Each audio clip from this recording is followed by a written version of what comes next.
Today I'll show you a sci-fi, romance, drama film from 2016 titled Passengers. Spoilers ahead. Watch out and take care. The interstellar spaceship Avalon can be seen traveling through space, headed to a colonized world called Homestead 2. All of its quarters are empty. The vessel is on autopilot. The 258 crew members as well as the 5,000 passengers are in hibernation. Suddenly, the ship passes through an asteroid belt that's weakening its shields. Power is diverted to the main shield, but the ship is on collision course with a giant asteroid. Suddenly, the asteroid collides with the ship, causing various malfunctions. The ship begins self-reparations, but one of the hibernation pods activates. The passenger awakened is Jim Preston, a mechanical engineer. His pod opens, and an automated system helps with his awakening, telling him that he spent 120 years in suspended animation and that the ship is only 4 months away from Homestead 2. He's told that he'll be able to spend the time enjoying the luxurious aspects of the ship. Jim receives instructions about his ID badge, his cabin, and the primary activities he's to take part of prior to arrival on the planet. Excited and nervous to meet the people on the ship, he gets ready, leaves the cabin, and walks into an automated class meant for an entire learning group. Jim looks a little anxious as the hologram explains the situation on Earth, calling it overpopulated, overpriced, and overrated. It tells him to hold his questions to the end of the lesson, but Jim keeps asking why he's the only one there. He realizes that the hologram can't answer him and goes to search for other people. He gets to the main concourse of the ship. No one is there either, but an automated informational desk offers to help. Jim asks to talk to a real person and it sends him off to talk to a steward. But when he finds that no one is there too, he asks to speak to the captain. When he gets to the bridge, even though he doesn't have access to go inside, he can see that none of the main crew is awake either. Jim eventually goes to the observatory, where he finds out that the ship is actually 90 years away from Homestead 2. He realizes that he woke up too soon, so he rushes back to the concourse and sends a message back to Earth asking what he should do because he doesn't know how to get back into hibernation. The communications system informs him that the overpriced call to Earth would take approximately 55 years to get an answer back. Jim is devastated. He walks around and finds the ship's bar, where he sees another person. As he's talking to the bartender, something seems strange about him. When he goes to get him a drink, Jim realizes that he's an android. It's called Arthur. Jim wants to find out more information from him, but he can't even explain to the android how it's possible for him to be there ahead of time. Jim wakes up in his cabin the next day and goes to the cantina, where he quickly realizes that the most of the things on the menu are reserved for gold-class passengers only. He gets his plain coffee and tries to figure out how to fix his hibernation chamber. After he gets all the tools, he manages to get it operating and lies down inside of the pod, but nothing happens. Next, he decides to use the tools he found to get into the crew's hibernation chambers. That doesn't work either. Small malfunctions happen around the ship. Jim keeps returning to the bar to drink, but mostly to talk to Arthur. The android gives him some advice that convinces him to break into one of the gold-class rooms and try to have some fun on the ship. Jim tries all the restaurants, the games, the entertainment system, but as time passes, he becomes even more miserable to be there alone.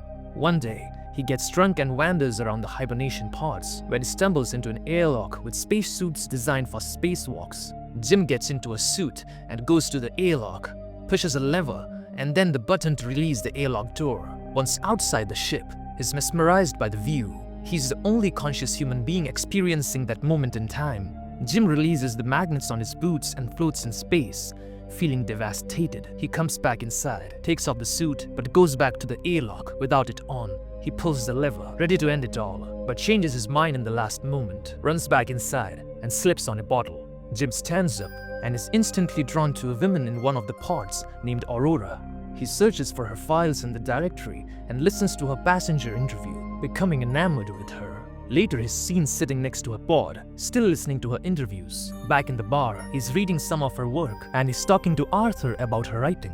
He becomes obsessed with the irony of his situation, going to another planet for a better life, waking up early and not getting there, and finding his perfect woman only for her to be out of reach. Jim keeps thinking about her and starts getting the idea to wake her up too. He talks it over to the android, but he doesn't understand the conundrum. If he wakes her up for his own benefit, he'd be stranding her with him to die on the ship.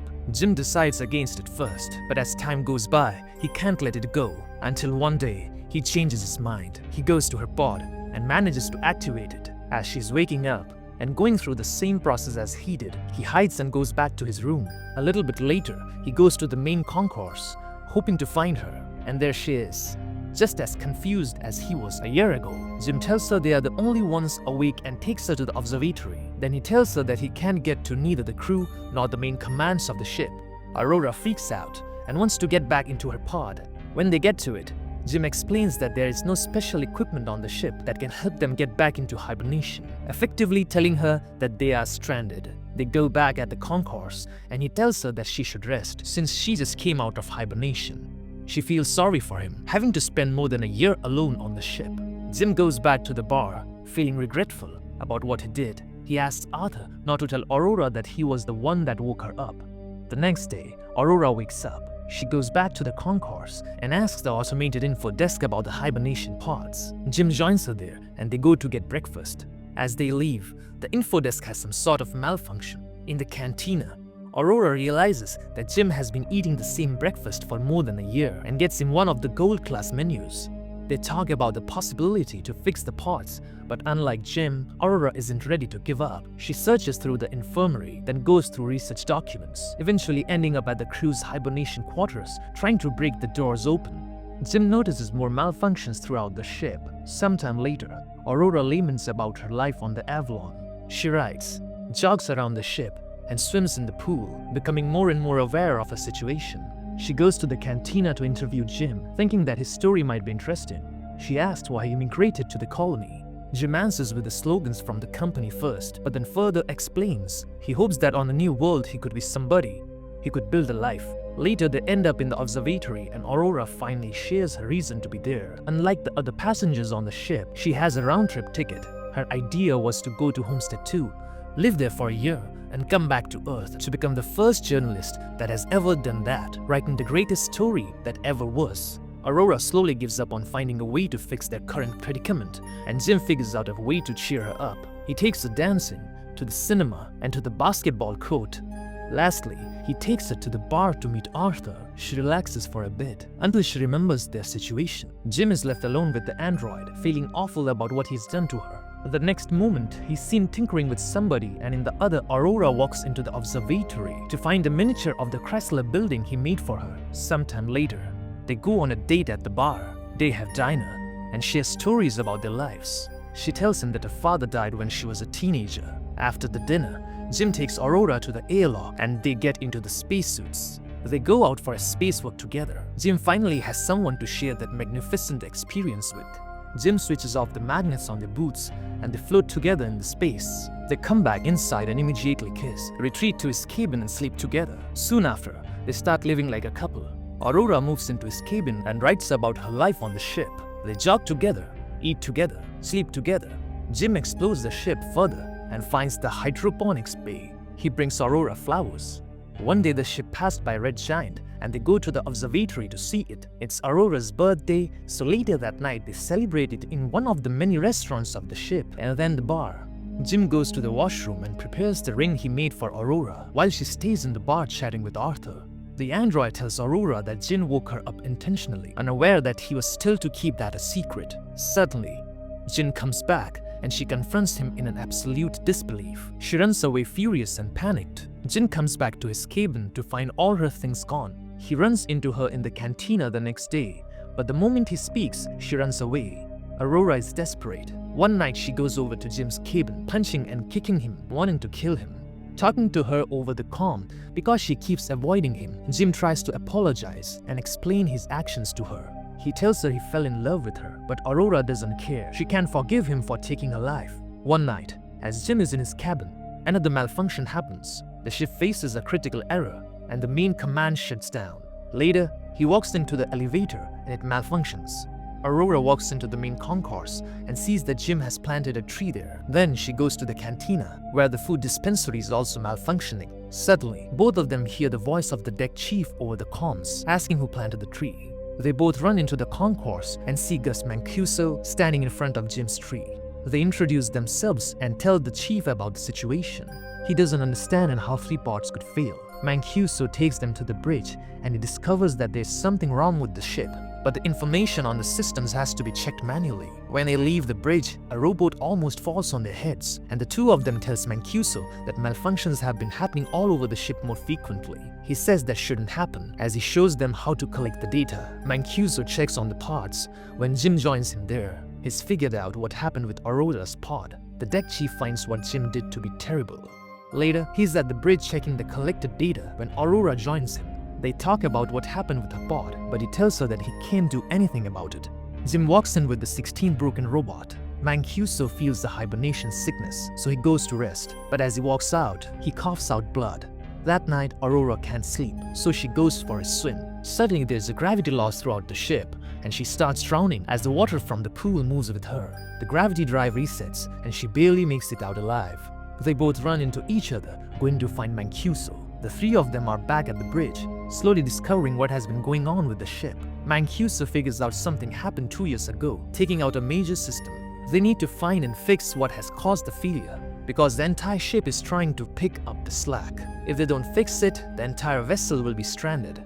They go to find the problem, but Mancuso faints, so Jim and Aurora takes him to the infirmary. He's dying and there are no treatments that can stop it or prolong the time he has left. Sometime later, the three of them meet at the observatory, and Mancuso gives Jim his ID bracelet, tells them to fix the ship, and immediately perishes. Suddenly, the lights change to an alarming red and the ship starts shaking. Jim tells Aurora that he needs her help, and they run toward engineering. But there is another failure in the gravity drive, and immediately another one that afflicts Arthur as well. Jim deactivates him. They finally arrive in engineering and start looking for the problem. They find it in the power plant. As they open the hatch, Aurora gets sucked in. The asteroid has caused a breach in the hull in that area. Jim gets sucked in too, but he holds onto the hatch as it keeps closing on him.